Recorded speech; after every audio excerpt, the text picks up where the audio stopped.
Hi, and welcome back to Still Our Eyes podcast. We are episode 15. We missed 2 weeks because of illness of guests, but we are back on it, and I am here today with Tura Arutura, who I discovered through your daughter, actually, Angel, who I'm a huge fangirl of, and I saw what you do online and the narratives that you share and your opinions and Irishness and culture and identity, and we need to share it.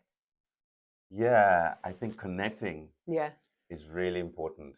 So I'm glad we finally connected because I also follow your work and I have deep respect for what you're doing and in terms of challenging the stereotypes, but also telling people that, you know, there's more to life than these small-minded views. And I think it's a very commendable role as a mother as well, you know, that you take this work very seriously, but also not just for yourself, but also for your son. So fair play to you. Do you think white people, because whenever I started this work and I talk about this in the podcast, I always thought that like I didn't have a place in talking about race or racism. And as time has gone on, it's like white is a race. Like white is like, we're nearly the default. So I would talk about in workshops, like, when did you first notice you were white? And most white people don't, because we're the dominant race. So we don't need to think about that. No. And before I was always like, is it my place? How do I do this work without stepping on people's toes, without talking for people, without feeding into assumptions and stereotypes? It's dangerous, isn't it? Well, for starters, you are the mother of a black man. There you go. You are the mother of a black man. And if you're not engaging with issues and looking at them critically and asking why, you are raising a father to be. And how are you able to do that without understanding his experiences and actually challenging some of the notions that people who look like you have? So it is about shared humanity, and it's not about just a black only space in terms of, because as an ally who you are, but also a mother who you are, you do bring insights that only you can gauge and experience. You're raising a son who's coming to you and telling you what he's going through. And it's you that he's telling. Mother is God. It's so true, isn't it? And I think people are so afraid. People are so afraid to talk about the uncomfortable, to talk about it online, to say the wrong thing, to do the wrong thing. And I think there's this concept of allyship where it's a comfortable space and it's fun. I'm going to be a hashtag ally. But actually, you need to be prepared to piss people off and to say the wrong thing. Like I will continue to say or do the wrong thing and make assumptions and be biased, because that biasness. And we were talking about before, I was saying to you, like, I will always be a Karen because of who I am, and that's something I need to accept, and people will push back on that, but that's fine. Yeah, but I don't think you're a Karen. Do you not? No, I struggle with this so much. No, I think we have become so fixated with labels. Yeah, that's so true. And defining ourselves based on somehow something that is predominantly male, toxic logic way of looking, tragic logic of looking at the world. And I think focusing the eye on yourself or myself as a man and identifying with the toxicity. I'm Munu. I am a person, first and foremost. And these labels, I totally push back in terms of, I may be a man, but I'm not one of those toxic men. But sometimes I can be toxic. And it's me doing work on myself, and I can see and talk and hear from my daughter's dad, or even my wife, Lisa, dad, husband, look, that way of looking at things isn't right. And be okay with being wrong. And that's a healthy relationship, isn't it? Especially in a household. We have to be where able you can challenge. Absolutely, we have to. Is there any instance where a label is healthy and helpful? You know, I think we are always evolving. And with evolving, essentially, we want to be doing good as a person, as a people. And the thing about labels and the thing about stereotypes, you know, this idea that you can be left, you can be right. I'm neither. I'm neither. You know, that the fact that people live in a class system where you're always being compartmentalized, where you're being made to fit into a box. Are you Protestant or Unionist or Loyalist? Are you Catholic, Nationalist or Republican? Or what if you're a Druid? What if you're pagan? What if you're atheist? What if you're somebody not in between and holds different values that sort of touch on the different, so-called sides?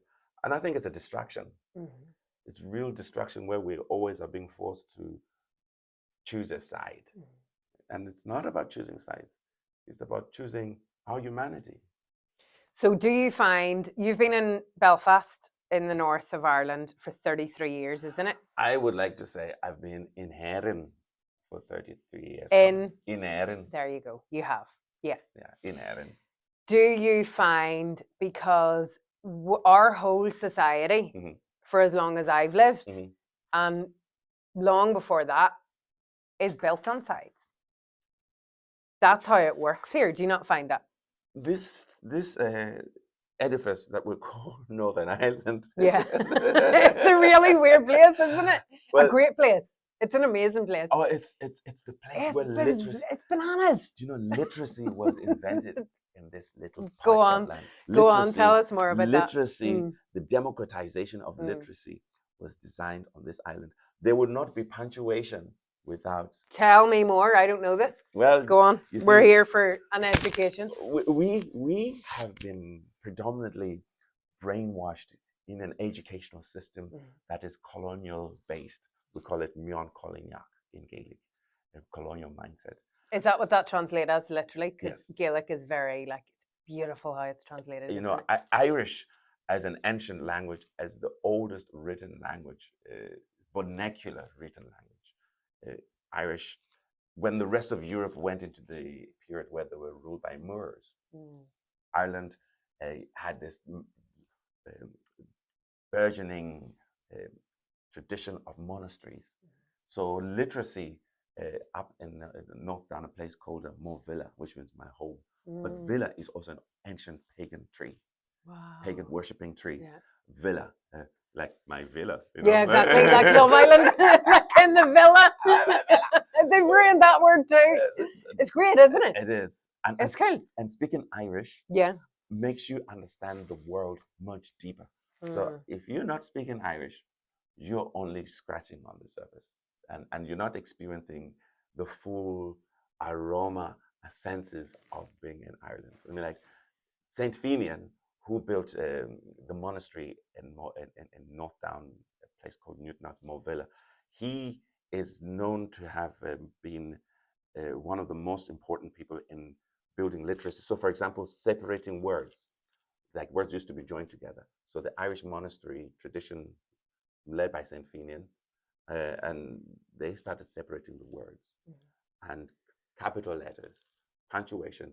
Saint Columkill, otherwise known as Columba, is responsible for Columbana, is responsible for the Celtic cross, but also beginning to write in another language other than Greek or Latin. Brilliant. These were the people who did it. And when we say Ireland is the land of saints and scholars, it's not just a throwaway. It is actually acknowledging that we would not have the democratization of education without the monastic tradition. And this knowledge allows us then to experience and navigate, you know, the word Dia is the word for God. Yeah. And then you've got the word Zeus, which is a word for God, for Greek. So we know the Greeks came here, the Meletians. There's the 9 waves of migration into Ireland. The Melanesians came here, and this is said to have been Greek. And when you listen, you can hear Gaelic, Greek, Gaelic. And so the Greek influence in Irish culture is there. Yeah. We just have to be aware of Irish language to see it.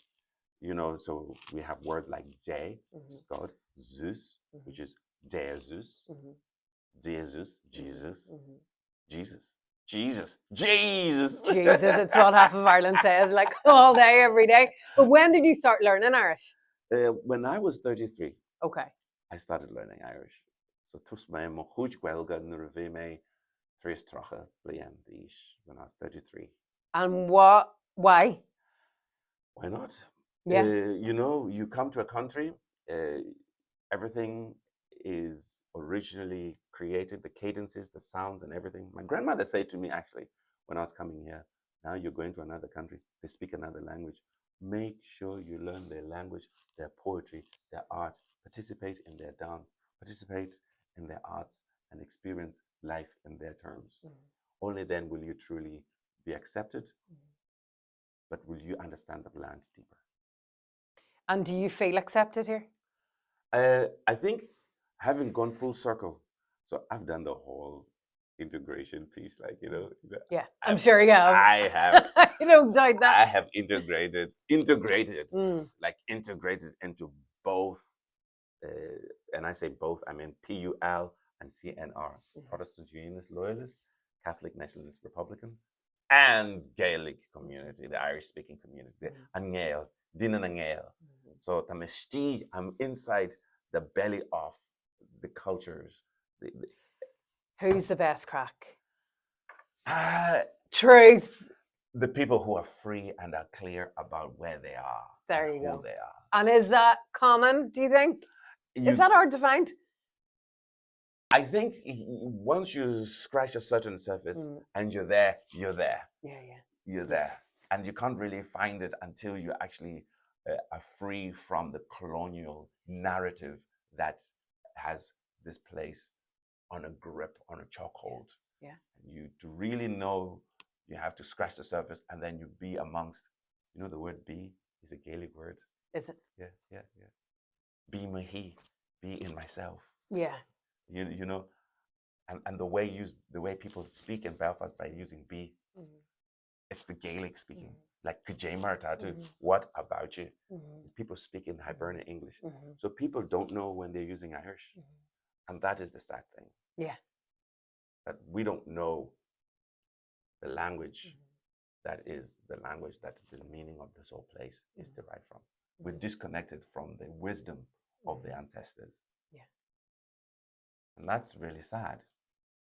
It's the nature of colonialism, though, isn't it? And it's nearly more comfortable to just accept it and just live your life. We talked a little bit before. But I think it's not really comfortable because there's a discomfort there. Deep down, but people don't like that. People don't like people don't like knowing themselves fully. They don't like dealing with pain. People hold things instead of, and we talked about, before we started recording, about toxic masculinity and how that's kind of evolved.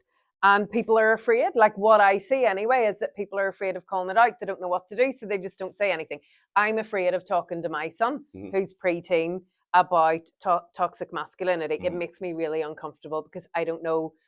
I'm afraid of what he has access to. I'm afraid of what he'll come out with. Am I raising a toxic masculine man? And he's hanging out with, I don't know the conversations they're having in school, but he's very easily influenced. So we're afraid. And because I'm quite a critical thinker, I'll explore that. And I kind of like discomfort sometimes. Most people don't. Well, you see, the thing is as well, we have a social utilitarian design of our society. There was a man called Frank Kitson. Frank Kitson was the head of the parachute regiment that did Sunday Bloody Sunday and the Ballymurphy massacre.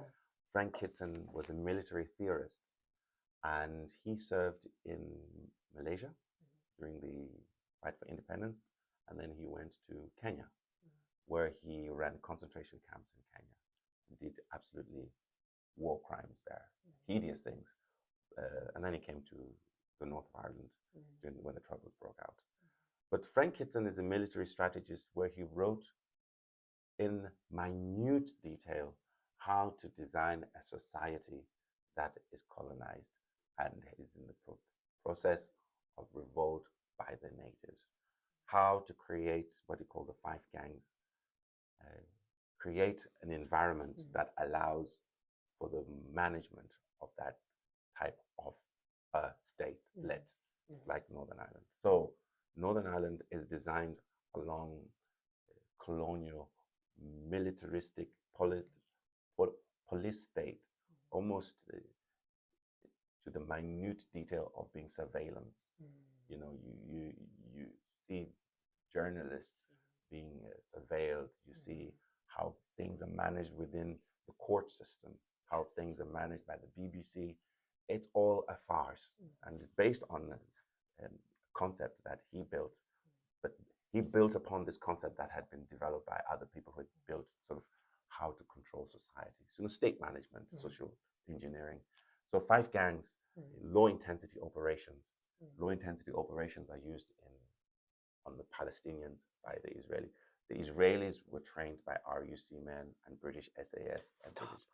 That is the way it works. So, so what we have is we have a system that it creates fear to rule people. We have a permanent state of fear. So all these cuts, all these financial uncertainties are part of keeping Stormont busy on the minute detail, whilst NIO and the superstructure of colonialism manages the people in power, the leaders, they get handled. And this is the situation that we have in a colonial project. Northern Ireland is a colonial project, and it's being managed like a colonial project, just like Gaza is a European colonial project of the Europeans.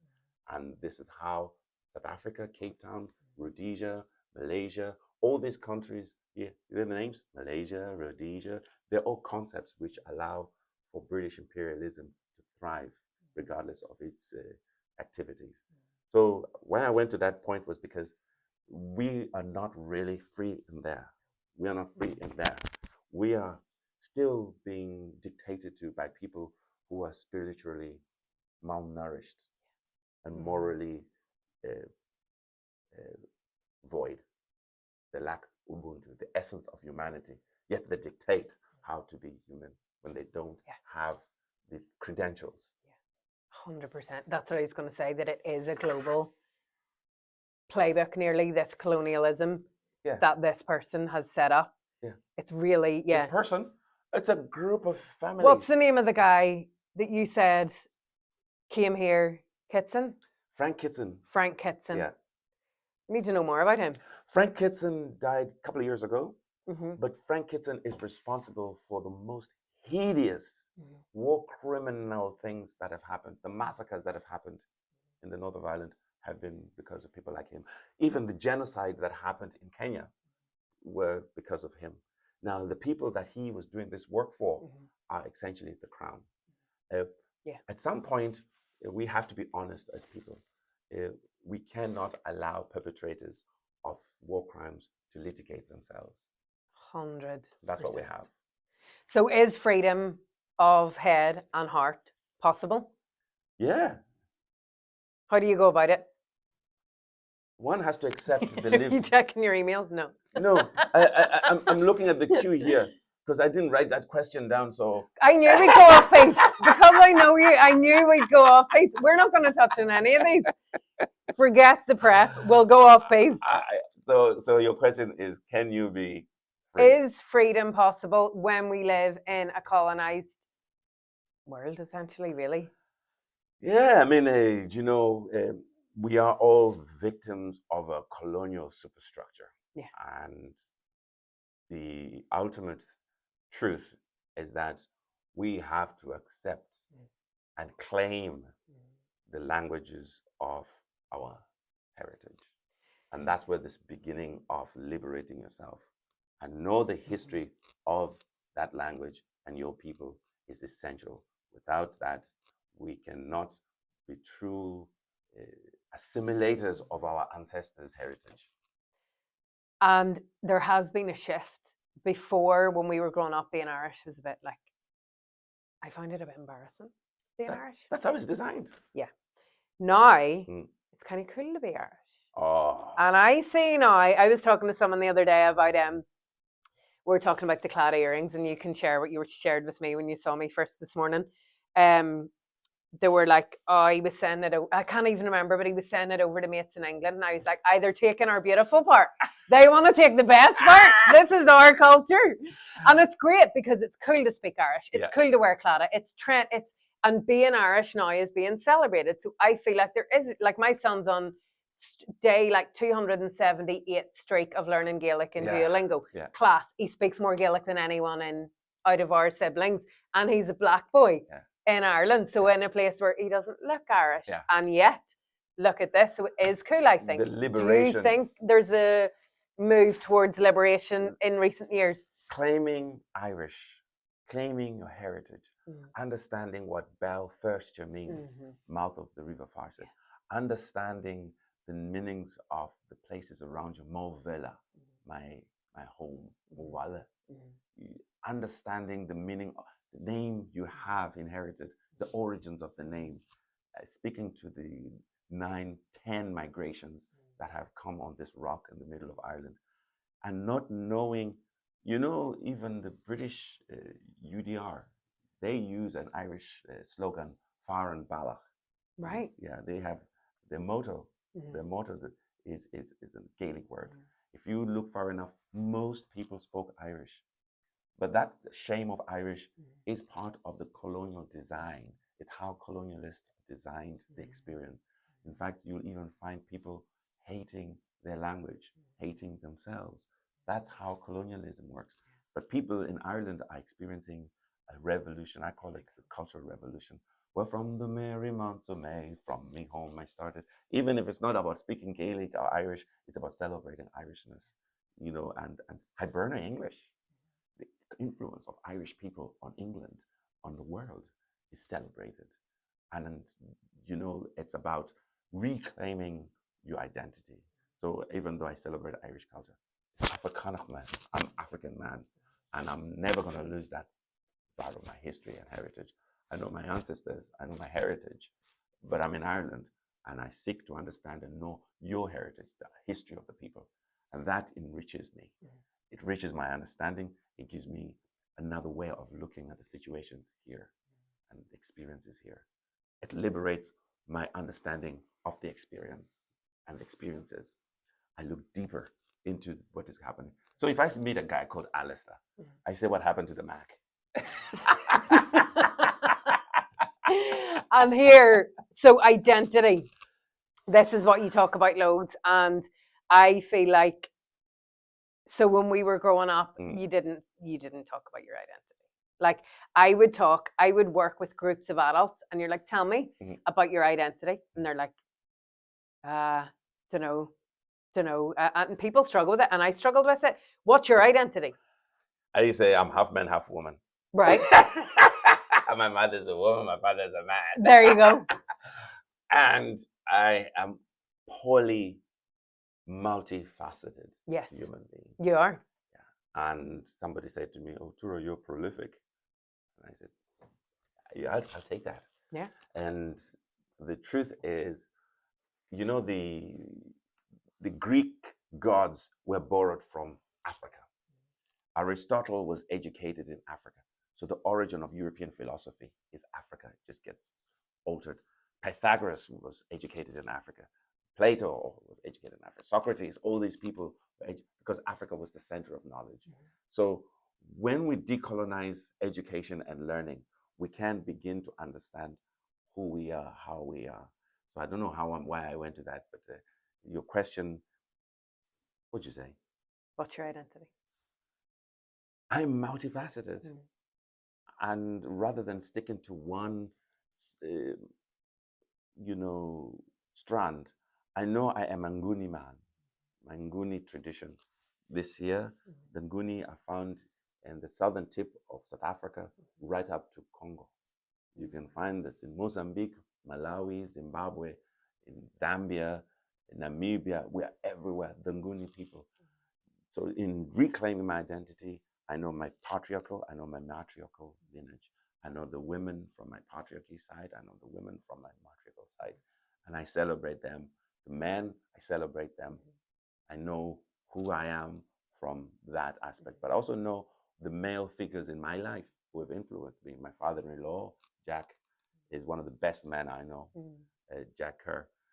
So role models, identity, shaping my identity, shape-shifting my identity, and allowing me to be influenced by other people.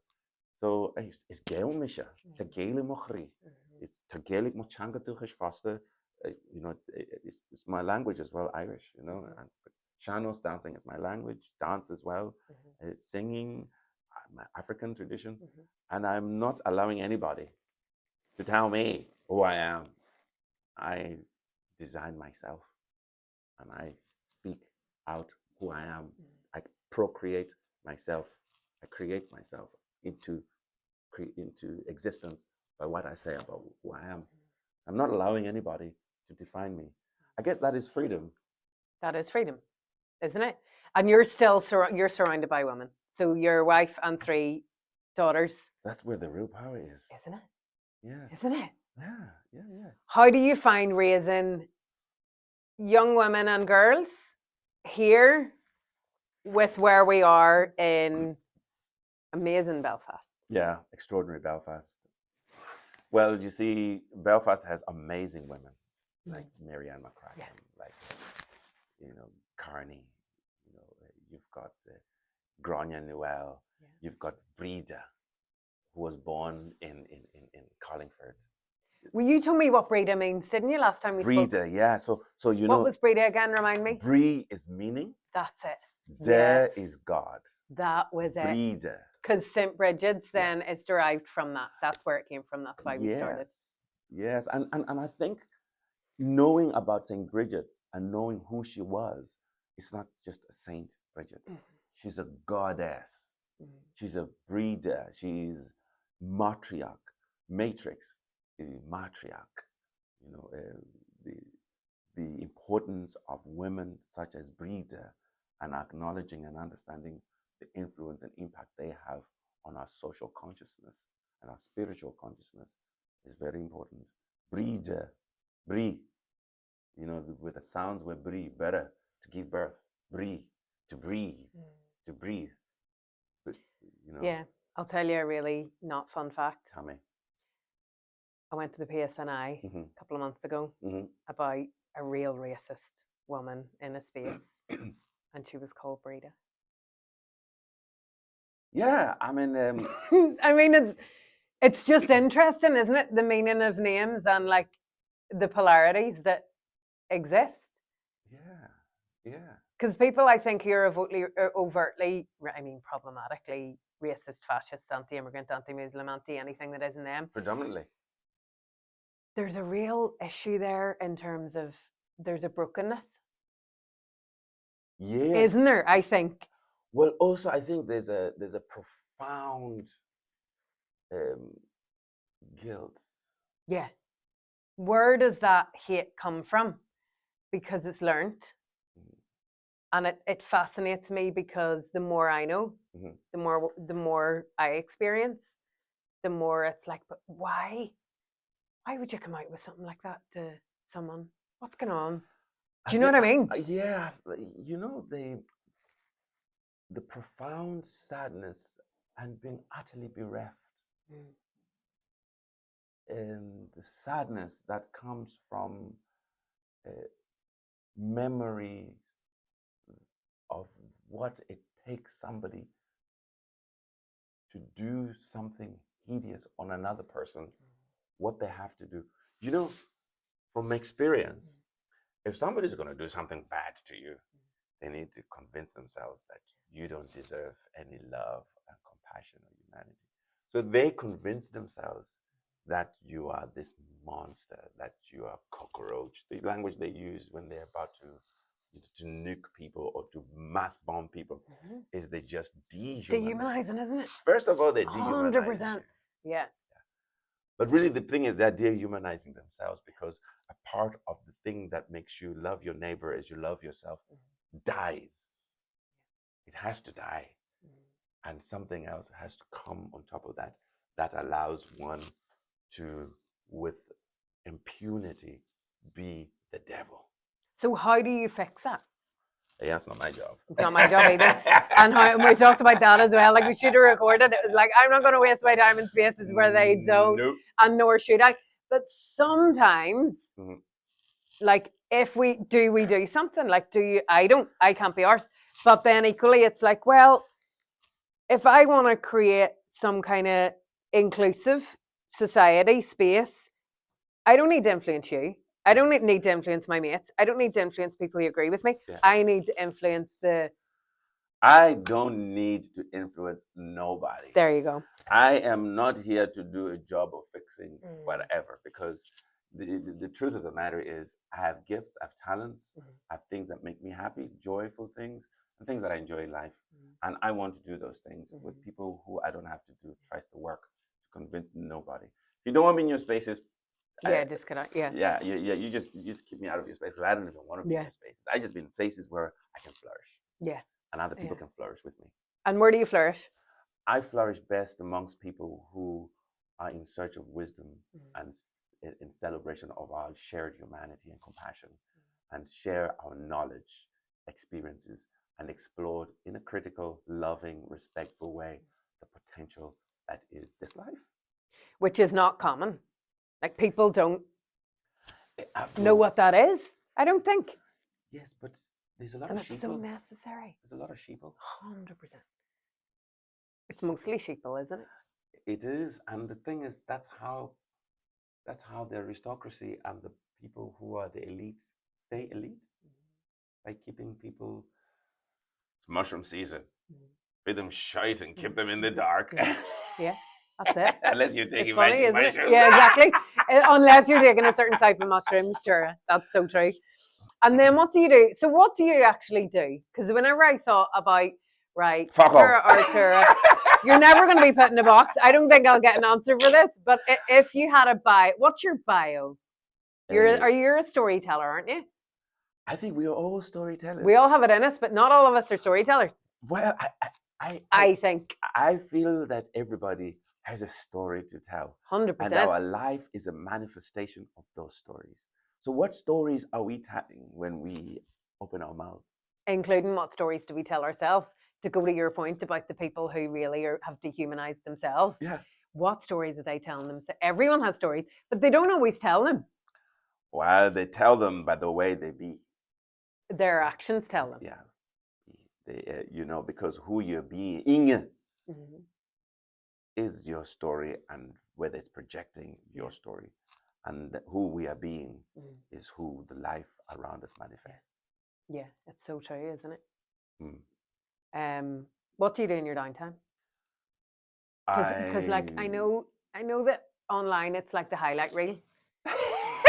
So like I imagine you in your house, because I've seen videos of your house, like with your kids or your kids separately doing amazing things online, and then I just imagine you're like, we need a keeping up with their Arturas.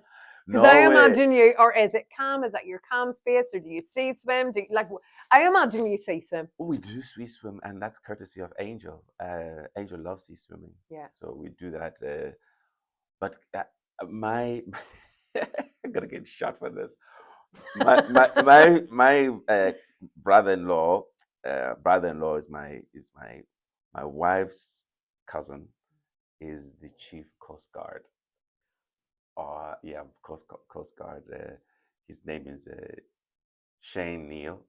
Main Coast Guard of where? Northern Ireland. The whole place? Yeah. So oh, that's amazing. Yeah, so he goes and inspects ships that come into Belfast Harbour, and he tells me about where is it clean to go swim. I think the cleanest is probably Helen's Bay, is it? I'm saying nothing. You need to say something, because I see swim every week. I was in Bangor the other day. Bangor's beautiful. That's clean. Shane has told me some very disturbing things about cleanliness. You see, you can define people's spirit by the structure of their water system. Yeah, the water systems tell you about the respect and the relationship people have with the land, because our body is 75% or even more water, and how we treat ourselves is manifested by the water around us. And the water around us here physically is not clean. But have you ever swam in Dublin? Yes. So Dublin is great, but where my brother lives in Dublin, we swim in Bull Island. Have you been to Bull Island? Not yet. Best toasties, best coffee. They've got the old, gendered I'm going baths. there. I'm going there. He's going to take a photo, take your video. Brilliant. So if you go to Bull Island, you get in, and then you get a gorgeous coffee and a toasty after. And it's north side. It's only an hour and a half away. The water is so gross. The water is not nice because it's right by the Poolbeg Towers. Yeah. So the view is amazing, stunning. but there's all the ships coming in. Sometimes there's sewage. Like so I'll swim there when I'm Dublin every morning, but I don't put my head under. Yes, but the thing about it's like the lotion you put on your skin is absorbed by your skin. Yeah, of course it is. So you when you read your cream and then you put your cream, it's going into your body, sipping into your body, sipping into your eyes. Sometimes you feel like you've got a glazy eye. Yeah, it's weird, isn't it? It's because of the oil that is sipped into your eyes. So we must be aware that even when your skin is touching that water, your body is absorbing those into your water. Your pores absorb water. Yeah. So essentially, Sellafield is on the other side of the Irish Sea. So it's a toxic environment. Have I been swimming in shite? We have got it looks so clear. Ships going in and out of Belfast Harbour, and dumping everything. You have no idea. But I heard that by Tura, the waters there at the best of times were used as bathing for cleansing, because swimming in the sea is a traditional ancient way of cleansing the body. It's the most at the weekends. That's my morning shower. Helen's Bay or Bangor, and it is. Groomsport is quite a nice spot. I've never been. Groomsport is a lovely beach. Is it? And clean it. But I am convinced that all along there, Helen's Bay, Bangor, Groomsport, Donaghadee, never been there, but that's meant to be. It's clean. Yeah, but you have to go by the hook, But there is places that's according to my Coast Guard. You're trusted. Is that what you talk about over Christmas dinner? We talk about where we're gonna go on Boxing Day. So I need to look at Angels and where she is. That's where the water's clean. We have to go because she's because if you look at the way the algae. Here, yeah, exactly. Inland. That's it. It's absolutely bananas, and it's a reflection on what our society's playing at. Like that's it. It's toxic as fuck. Our relationship with water is a reflection of our relationship with the world and ourselves. Do you think people who love baths are class people? Baths? What do you mean? Baths? Getting in the bath. With seaweed. The bath so much. But the water has to run down. Oh my God. But a nice bath. It can't be a nice bath. I love a bath, but a lot of people don't. Yeah, nice. I love a bath, but I just love the sea. Sea salt and I just love the sea and seaweed. Love seaweed. I used to hate it, and now it's like actually when it's really seaweedy, you feel it after. Your skin feels amazing. Yeah. It's the best way to start the day. It is the best way to start the day, and I think what we have is, if we can begin to connect with nature again, that's when we become much more healed. In terms of being out in the woods, 100%. out in the water, swimming, and being out with nature. It's the only way. It's nature's medicine. Yeah. A hike. Do you hike? I do. And what's your favorite hike in Ireland, do you think? The Mournes is just fucking amazing. I haven't done the Mournes in ages. Oh, have you ever done the Howth Hills? Where's that? Oh my God, you need to take it. Where's that? Howth is North Dublin. Okay. So Howth is quite bougie. Ooh. So have you heard of my favorite, I call her the patron saint of Howth, is Vogue Williams. Vogue Williams. So she's an Irish podcaster, presenter. Like she does My Therapist Goes to Me podcast, which Irish banter, like her and Joanne McNally, another Irish comedian. She's from Howth. I discovered Howth because it's near where my brother lives in the north. And so me and Elliot would go posh north. Yeah, so they're my favorite. They're my favorite family members because I can use their house. And I just pretend I'm bougie when I'm down there. We're coming. You do. Yeah, the door's open. Connor, we're inviting the Arturas down as well. You need to come. We'll be there on Boxing Day. You can drop in. So Howth is absolutely stunning. I'm going to send you photos later, but they have the Howth Hills. So a cliff walk from Howth to, I can't remember where it is, but stunning. So I was there in the summer, didn't have Elliot, got up at 5, did the sunrise walk along the Howth Hills, only like an hour and a half. Really not, although on a windy day, it's dangerous. How do you spell Howth? Howth. I'm surprised you haven't been there. Say that again? Howth. Aha, and it's beach, is it? It is, yeah, cliff walk, and then you do the sea swim. Wow. And there's, if you like seafood, I don't eat fish, but they have gorgeous seafood restaurant. You can walk along the pier. Absolutely. There'll be history there that you'll be really into. That's what I'm into. Yeah. And then they have a market on a Saturday and Sunday, a wee market where you get like nice, like, I don't know, crystals, Irish stuff, like just to kind of touristy, but it's my favorite place. I just looking at what, I can see why it's your favorite place. See, your cliff walk and your sea swim, and like most places that are popular for sea swimming, you always meet an amazing person. And there's a seal, a famous seal in Howth as well. Yes. And he's called Sammy the Seal. So he'll pop out, like I had seen him before in on the harbour, so Howth Harbour. And I was swimming in the summer after my cliff walk, and I came down. It was, by this stage, it was about 7:30, 8 in the morning. Beautiful, gorgeous, sunny morning in Howth. And I went down from a swim and I met a guy. That's the thing about sea swimming. You get it here too. You meet the most amazing people. And he was 70 and he was like, yeah, I do this every morning. And I was like, did you grow up here? Yes. He told me all about his family. And he was like, look, I'm going to just stay here just in case something, like I'll stick about for 20 minutes in case there's no one else here type thing.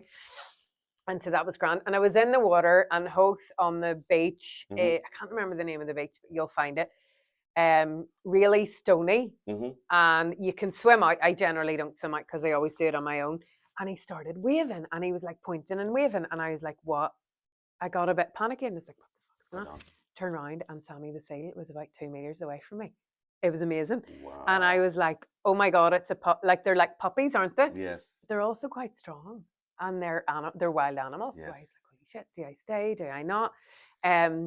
But it was amazing because it's nature's playground, isn't it? Yes. And this puppy had come up and he went under and he was having a crack, and that is the point.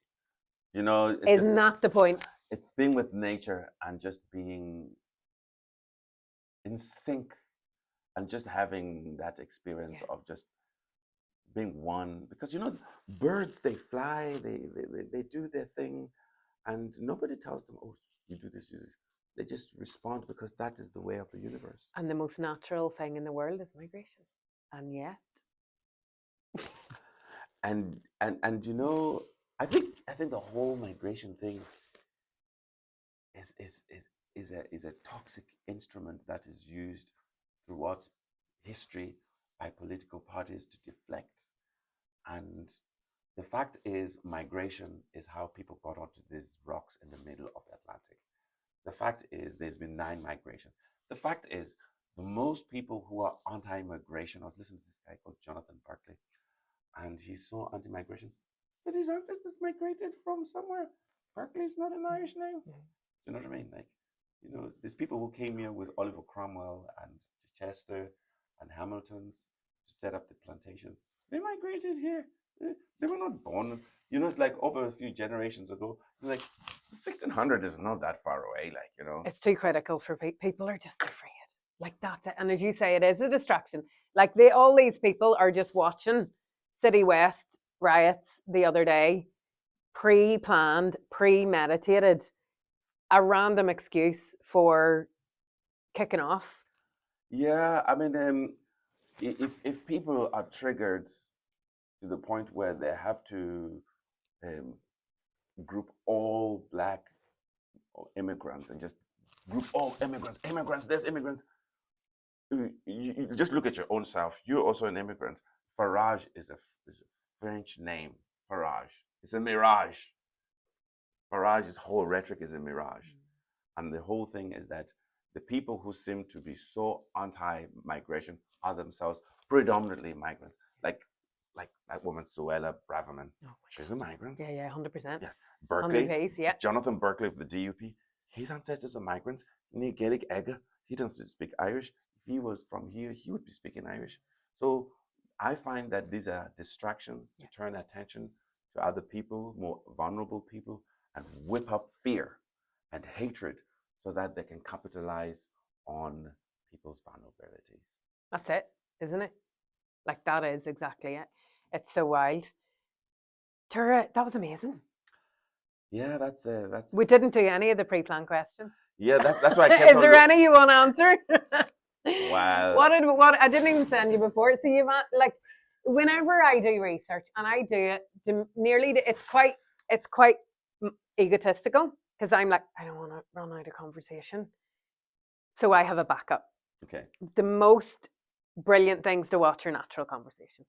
Do you know what I mean? Yeah. So like this, like EDI in Ireland, boring. Like I would have reworded that. How do you sustain hope and joy while doing challenging cultural work? Like, great as a backup, but like, come on, this is natural. Well, do you know something? I think even talking about my work is unnatural, because ultimately unnatural. Oh, go on. Yeah, go on. Because the whole concept of work,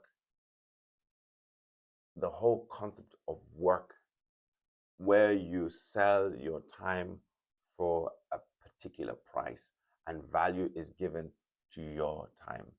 Who has the audacity to put value on your time on earth? Why should your time be quantified like that? Yet there's people who do fuck all and they get paid. They live in an 18-bedroom house in a mansion, and they're able to do hideous things to young girls and able to be protected, and yet they don't work a day in their lives and they just live their life O'Reilly. Something is wrong. Why should people's time in this sacred earth be measured in such a capitalist, toxic way? And that's how people measure success. Like, the hustle culture is admired. Like, what the fuck? I want to sleep. I slept 11 hours last night. Brilliant. Isn't it class? That's life. Isn't it? That's the point. It's life and that rest is and the love. point. Is that why you're self-employed? I'm employed. I'm employed. You're in employment as well? Well, do you know what? My family, my children, and my wife are my bosses. They're the ones that I have to answer to. In terms of making sure that I come to the table with financial support and security for my family.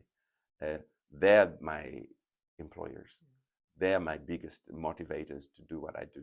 I think the whole concept of how this social design society is really warped, in the sense that we have to view our income streams as something that is fragmented.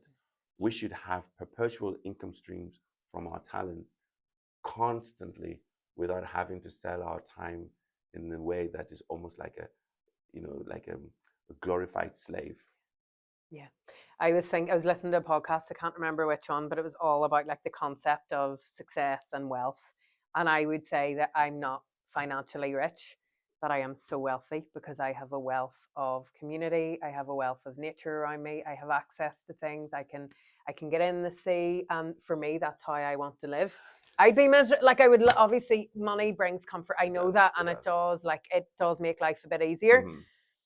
I have everything I need, Tura. Do you know the thing that you actually look at people with plenty of material wealth, they are spiritually malnourished.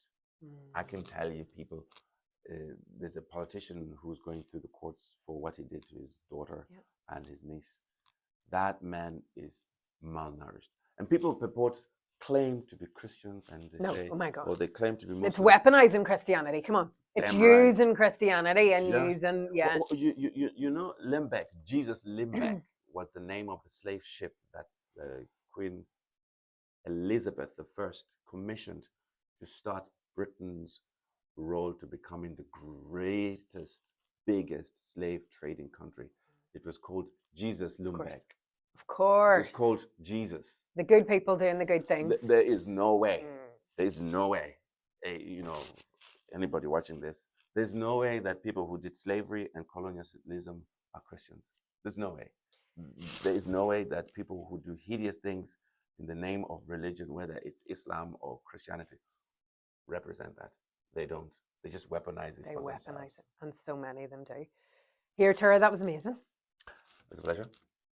We should have recorded from you come in the building, because we did have amazing chats and you'll just need to come back on again in like a year. Well, tell you what, I want to do like a family one, like keeping up with the Arturas. Like Ryan Seacrest does with the Kardashians?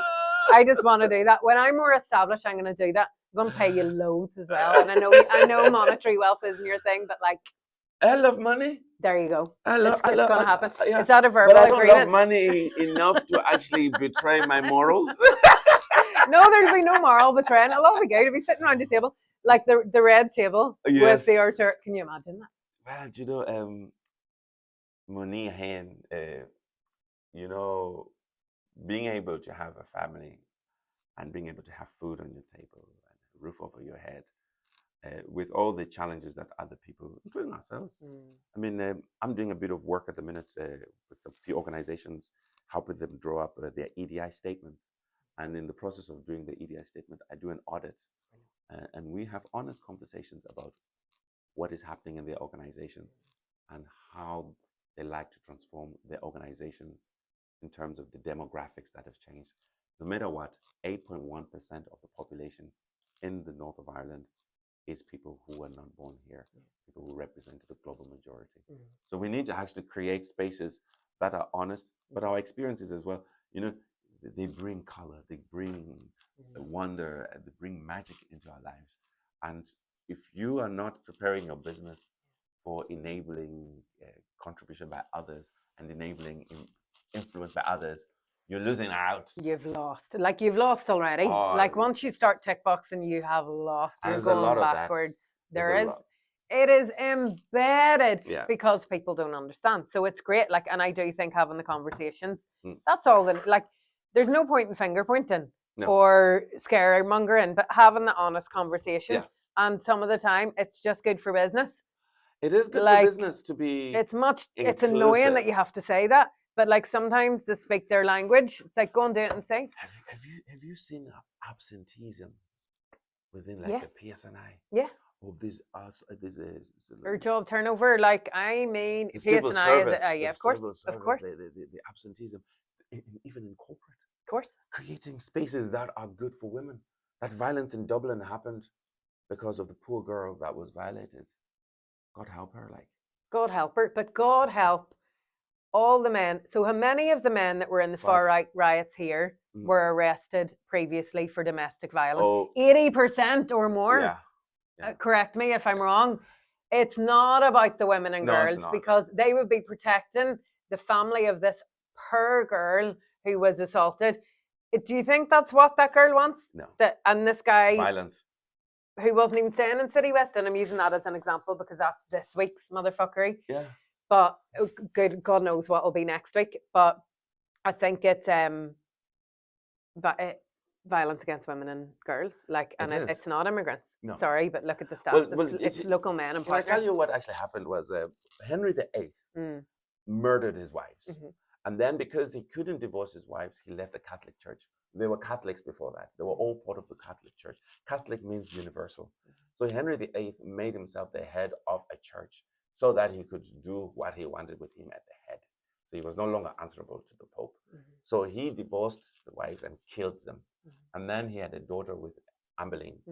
And this daughter was called Elizabeth I. Elizabeth I would not have any children. That was the promise that she made. It's dictated to a woman that this is how you have to behave. And she was the one who proliferated the laws that actually began the witch hunts. The laws for killing women and burning them to the stake were proliferated mostly by Elizabeth I.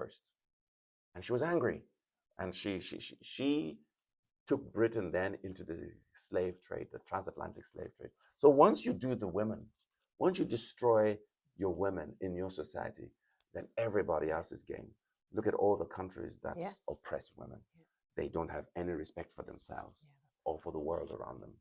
It starts with the matriarch, the matrix. 100%. Respect the matriarch, respect the women, the girls, and you see everything falls into place. I think we end with that. That's your mic drop moment. Thank you so much. That was amazing. Oh, good. Yeah. So if you're watching on YouTube, ring the bell. Subscribe if you're on Spotify, Apple, YouTube. Yeah. And we'll be